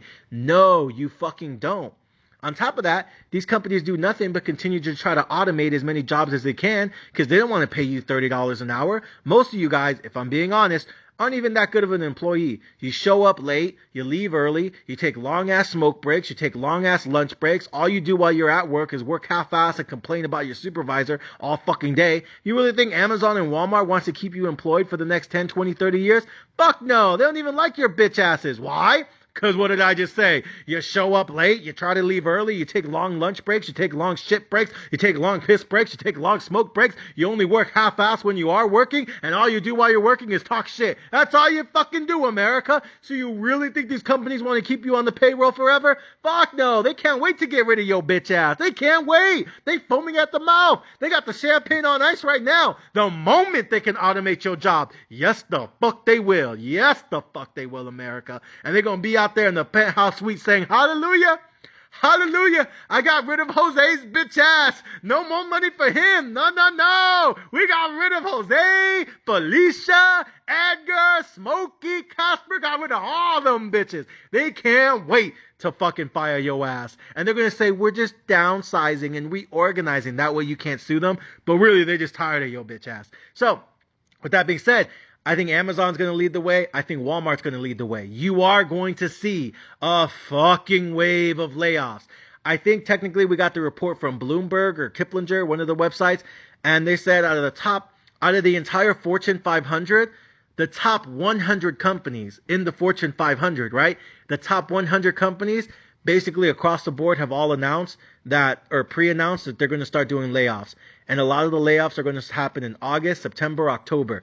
So basically the last 120, 150 days of this year, you're going to start to see a lot of layoffs across the board. Now, is every industry going to do layoffs? No. Is every sector going to do layoffs? No. Is every company going to do layoffs? No. But will a fuck ton of companies do layoffs? Bet your motherfucking ass. And by the way, that's just the top 100 companies out of the Fortune 500. Let me tell y'all something right now, America. Small businesses are about to do layoffs off the ass too. Why? Like, for example, one of the people who I think is in trouble, and this hurts my heart. This really do. I'm not even fucking around on some real deep shit. This fucking hurts me inside because this is what my wife used to do for a living. When me and my wife first met and we were dating, before we got married, before we had kids, when we was just fucking around with each other, back in the day, my wife was a waitress. Like anyone who knows my wife and knows my family personally, you guys know my wife was a waitress at Denny's. And then after she left Denny's, she went to IHOP. So my wife spent like many years waitressing at IHOP and Denny's. That's, you know, and even when I was in the Marine Corps, she was a waitress. And even when I got out the Marine Corps, she went back to waitressing at Denny's. You know what I mean? Like she spent a long time in the restaurant industry. She's been a waitress for many years of her life. You know, before I quote unquote came up in life or whatever the fuck, right? Again, I don't like to tell people how much money I have. I hate that shit. Because then like a month later, they want to ask for a fucking loan. Fuck that shit. I'm poor. You know, I hate when people, you know, no, fuck that shit. No, I'd rather you think I'm poor than you be like, oh, I'll just ask Miguel for money every time I'm in trouble. Fuck no, I don't know your bitch ass. Anyways, but my wife, you know, back in the day, like, you know, especially when we were on food stamps, welfare, WIC, and we were struggling in California, I was, you know, trying to get on my feet. I was chasing the degree, right? Because that's, quote unquote, the only way you can become successful in America is by getting this degree, right? And so I was, you know, going to community college, trying to transfer, wanted to get a PhD. I had all the big dreams in the world, right? Like that was a super education, taking 100 classes a semester. Like, you know what I mean? Like I was grind mode. I was beast mode like a motherfucker. I was in the library every day trying to step my game up, right? Because I knew it was about the long term. Even with investing, it's about the long term. It's about the end game. But you know, at that time, my wife was a waitress, and whether it was IHOP, whether it was Denny's, that's what she did. And you know what I mean? And it hurts me to say this, but I'm going to tell you, the small businesses in America, they're going to start laying off people hard as fuck, is going to be restaurants. I'm telling you, I speak to business owners every day. You guys know I have over 400 clients here at My Gallon Entertainment. I manage their portfolios. A lot of them are whales. I have clients with $1 million. I have clients with $4 million. I have clients with $5 million.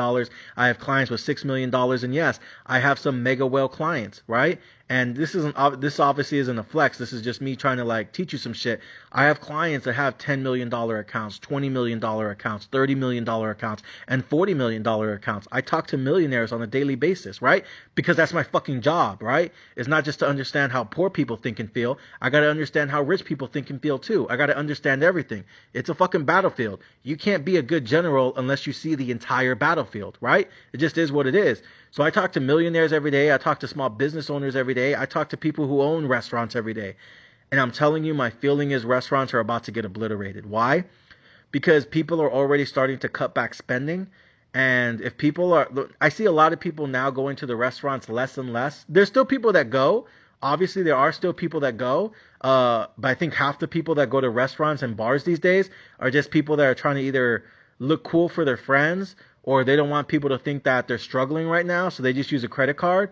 But I bet you if you look at most of your friends when they go to the bar, when they go to the restaurant, I bet you they don't always use a debit card, and I bet you they don't even always pay. I bet you sometimes the girl pays, and she be using a what? A motherfucking Capital One card. So I'm telling you guys right the fuck now, people are starting to go to the restaurant a little bit less and a little bit less, and they're starting to make food at home, right? And they're actually having to learn how to fucking cook for once in their life, and it's hard. But I think especially in July, August, September, October, when that summer life is over and everyone trying to go out in the summer, when that whole fucking fad goes away, you look at September, October, November, I'm here to tell you, hand to God, my opinion, I think you are going to see a complete, utter collapse of demand at restaurants. And I think there's going to be a fuck ton less people. Not to say no one's going to go to the restaurant. There'll always be people that go to Denny's and Applebee's and Red Robin and all this other bullshit. There'll still be people that go in there, especially rich people, because they don't give a fuck. They don't feel this recession. And even real upper class middle people, like, they'll still go. They can afford it. But in terms of poor people going, just to have a good time, to go out with their friends, no, fuck no. You're not going to see that no more. Especially by the time we get to September, October, when all those credit cards are fully maxed out and they got sent to collections. They're not going to fucking Applebee's anymore. Shit, they might not even go to Starbucks anymore. Like, you're going to see fucking pain in this economy, especially when it comes to small businesses. And I think at the heart of it, it's going to be restaurants. It's going to be retailers. My God, have you guys not seen what Walmart and Target have been saying? Walmart and Target are already saying they have too much inventory, mostly of name brand goods, but they have too much inventory. Why? Because they just kept buying shit because they figured people were going to keep spending. Now all of a sudden they're not buying clothes as much as they are. Now all of a sudden they're not buying as many goods as they used to buy. And again, who do I talk to? I talk to warehouse managers at Amazon. I talk to warehouse managers at Walmart. I talk to warehouse workers across America, whether it's Amazon, whether it's Costco, whether it's Home Depot, whether it's Lowe's, whether it's Bed Bath & Beyond. I know one of the biggest warehouse managers in the country for Best Buy. Like, I talk to warehouse managers and I talk to warehouse workers, right? So not even just the manager or the supervisor. I also talk to the workers on the ground floor. And I'm telling you, there is a massive shit ton amount of inventory sitting on these warehouses and sitting in the parking lot of these warehouses because shit's not getting sold because the consumer got no more money. They're barely trying to use credit cards just to fucking feed their family. You think they're going to be out there buying summer clothes all fucking year long? No. So I'm telling you, small businesses, particularly retailers, restaurants, shit like that, it's going to be fucking biblical. It's going to be insane. It's going to be a fucking massacre, ladies and gentlemen. And so if you work at one of those places, if you work at like a small retail outlet, or you work as a waitress or a waiter or a busboy, I really fucking feel bad saying this, but you better be fucking ready. Because what happens is when they announce that these layoffs are happening, they do this awesome thing of never telling you in advance. They always tell you last minute. It's always a last second notice. Hey, bro, we don't really need you to come in for Monday anymore. So we'll let you know when we need you again. Okay, bro? And you're like, huh? Bro, the rent's due next week. The fuck you mean I'm not coming in Monday, bro? Like, the rent's coming up again, and I just told you the landlord raised that shit, right? The apartment place raised that shit. What you mean you don't need me on Monday? Yeah, bro, shit's slowing down. My bad, dog. I was gonna tell you, sooner and shit, but, the supervisor, the gringo fool, he told me not to say nothing until today, so I just wanted to let you know, dog. Yeah, we don't really need you to come in Monday no more, bro. Ah, you serious? And you telling me this shit now on a Friday? Fuck, man, fuck! You guys are about to get heated up in this bitch. Supervisors are going to do you guys dirty as fuck. And they're going to tell you last second. I swear to God, they're going to tell you last second. How do I know? Because I talk to people who are supervisors. I talk to people who are warehouse managers. I talk to people who are the top dogs. And they're telling me, nah, we're going to tell them in August, bro. No chingas. It's fucked up. I'm not telling you it's right. I'm telling you what it is. And last thing, I'll leave you with this.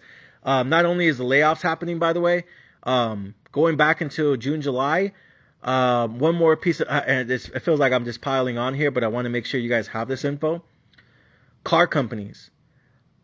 I'm starting to get worried about some car companies, and the reason I'm getting worried about car companies is because Ford and GM, for all the billions and billions of dollars they want to spend making everything electric, they also came out with an announcement that so you guys know when you guys buy a car, sometimes you guys can do financing through the car company. So like if you want to buy an F-150, you can do financing through Ford. If you guys want to buy a Toyota Corolla or a Toyota Camry, you can do financing through Toyota. You don't always have to go to like a bank or a credit union. You can do financing through the actual, not just the dealership, but like the company. You can do like financing through them, right?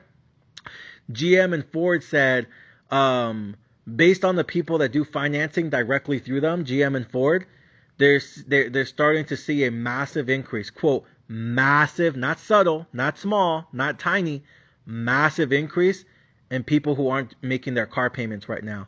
Because credit card payments are typically due, a lot of credit card payments are due the first 2 weeks of the year, but sometimes car payments could be due in the middle of the month. And they're saying right now they're seeing early indicators, again, leading indicators, not lagging indicators. They're starting to see leading indicators in the middle of June already that people aren't making their car payments. And I think that's going to be a story, because one of the things that sucks is when you don't make your car payment and they send out a repo team to repossess your car, you guys really put the repo people in a really shitty position, because sometimes they go to repossess your car and then they find out you and your family are living in it. And I think that's always fucked up, because we saw that 0809, a lot of cars were supposed to get repossessed, and a lot of repo companies just didn't have the heart to do it, because like they go to repossess your car and they put the chains on that bitch, and then they look inside your car and it's you and your wife and your 2 little girls. And then all of a sudden that guy's got to make a decision. Do I take the car and tell him to get the fuck out, or do I just pretend I didn't see you guys? And you guys really put him in a fucked up situation, because at the end of the day, if that guy doesn't do his job, now all of a sudden he can lose his job, and now it's going to be him and his wife and his little girls sleeping in their car at home. You guys see my point? So you guys are really going to start to see a lot of repos across the country, because people aren't making their car payments. So they're not paying their credit cards, they're not doing car payments, and now we're starting to get reports that even in June, some people didn't pay their rent on time. I think it was something like 8 million Americans didn't pay their rent in June. Think about that. 8 million Americans didn't pay their rent on time in June. Some of them paid it late, some of them didn't pay it at all. So what do you think is going to happen in July? With credit cards, with rent, with car payments? What do you think is going to happen in July? What do you think is going to happen in August? Oh, and then by the way, global food shortages start to pick up in September, October, and that's when you start to see a massive increase in food prices at the grocery store, because again, food prices are nowhere near peaking, and that's going to start to happen real effectively in September, October. What do you think is about to happen? And you're going to start to see layoffs across the country in September, October. America, I'm not saying this shit to fucking scare you, but you got to wake the fuck up and realize this is a motherfucking recession. This right here is fucking pain. This right here is fucking murder. This right here is a fucking massacre. And again, I'm not saying, oh, we could have avoided this. Maybe. Again, I'm not going to be the asshole here that said it's all Putin's fault, Miguel. It's all Putin's fault. No, it's not. But damn, he basically made a bad situation worse. I'll say that. Inflation was already bad. but he made it worse. And then China out here not doing a thing to help us. Again, boo-foo, boo-foo, boo-foo. So, it's fucked up. It is super fucked up. And I see it on my side too, because I talk to VIP subscribers every day that text me, General, I can't listen to the podcast no more. I have to stop investing. I'm like, what's going on? I thought you loved the podcast. I do love it, General. You taught me so much, and I appreciate everything you've done for me. But I have to sell everything in my portfolio tomorrow. I'm like, what's up? What happened? Something happened? Yeah, my girl said they cut down her hours at work. What? They cut your girl's hours at work? Yeah, she used to work 4 days a week. Now they're saying she's only going to work 2 days a week. And we don't really have money for that shit, so she's going to look for somewhere else to work so they can give her 4 days a week, 5 days a week. But we can't survive if she's only going to work 2 days a week. And they just told her that her hour reduction starts next week, bro. So this week she's still going to work her 4 days, but next week she's only going to work 2 days, bro. Damn, that's fucked up. And they barely tell you this shit now? Yeah, bro.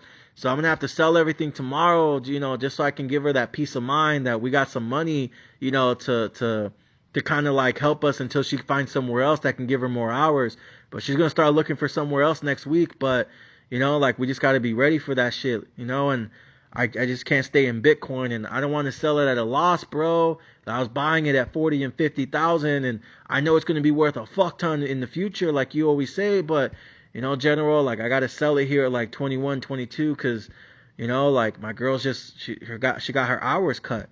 Like, I don't know what else I'm supposed to do. I don't want to pull out a loan, and I don't want to use credit cards, because like you said, it's going to take me forever to pay that shit off, and then we'll never buy a house.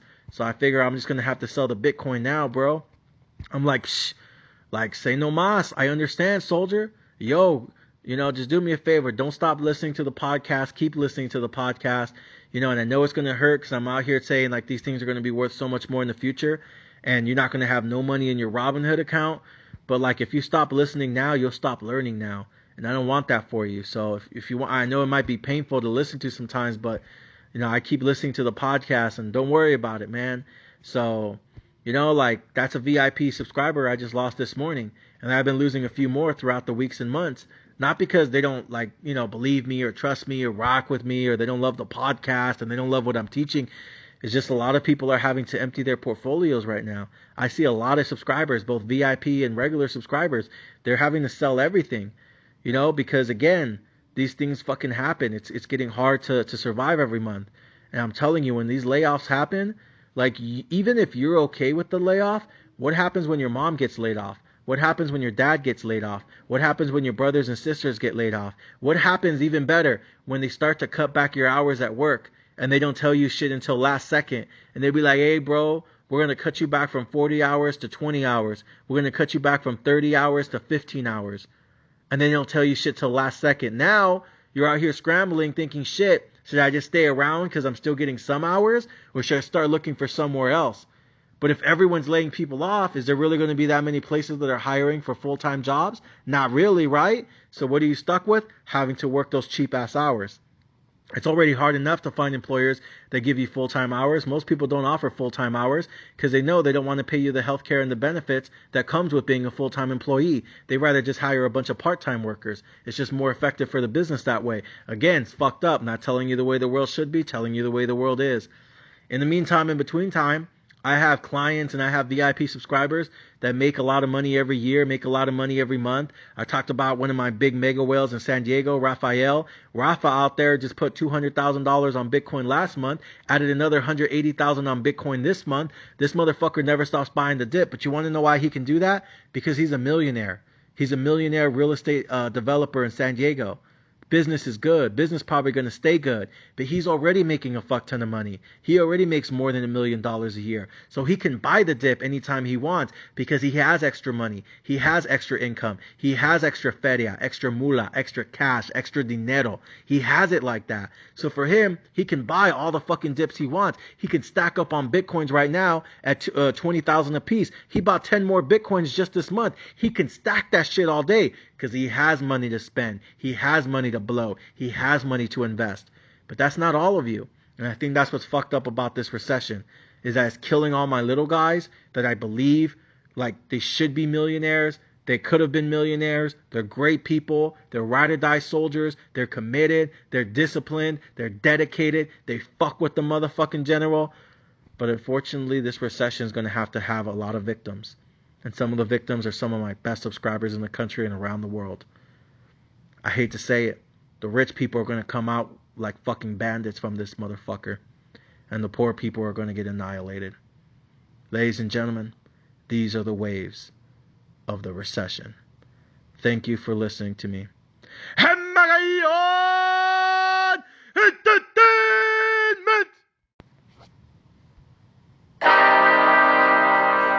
You good, T-Minus? Niggas been counting me out. I'm counting my bullets, I'm loading my clips, I'm writing down names, I'm making a list, I'm checking it twice and I'm getting them hit. The real ones been dying, the fake ones is lit. The game is off balance, I'm back on my shit. The Bentley is dirty, my sneakers is dirty, but that's how I like it. You all on my dick, I'm all in my bag, as hard as it get. I do not throw powder, I might take a sip, I might hit the blunt, but I'm liable to trip. I ain't popping no pill, but you do as you wish. I roll with some fiends, I love them to death. I got a few mil, but not all of them rich. What good is the bread if my niggas is broke? What good is first class if my niggas can't sit? That's my next mission, that's why I can't quit. Just like LeBron, get my niggas more chips. Just put the rollie right back on my wrist. This watch came from Drizzy, he gave me a gift. Back when the rap game was praying like this. To act like two legends cannot coexist. But I never beef with a nigga for nothing. If I smoke a rapper, it's gonna be legit. It won't be for clout, it won't be for fame. It won't be cause my shit ain't selling the same. It won't be to sell you my latest little sneakers. It won't be cause some niggas slid in my lane. Everything grows, it's destined to change. I love you little niggas, I'm glad that you came. I hope that you scrape every dollar you gain. I hope you know money won't erase the pain. To the OGs, I'm thanking you now. Was watching you when you was paving the ground. I copied your cadence, I mirrored your style. I studied the greats, I'm the greatest right now. Fuck if you feel me, you ain't got a choice. I ain't do no promo, still made all that noise. This shit gon' be different, I set my intentions. I promise to slap all that hate out your voice. Niggas been counting me out, I'm counting my bullets, I'm loading my clips, I'm writing down names, I'm making a list, I'm checking it twice and I'm getting them hit. The real ones been dying, the fake ones is lit. The game is off balance, I'm back on my shit. The Bentley is dirty, my sneakers is dirty, but that's how I like it, you all on my dick. I just poured something in my cup.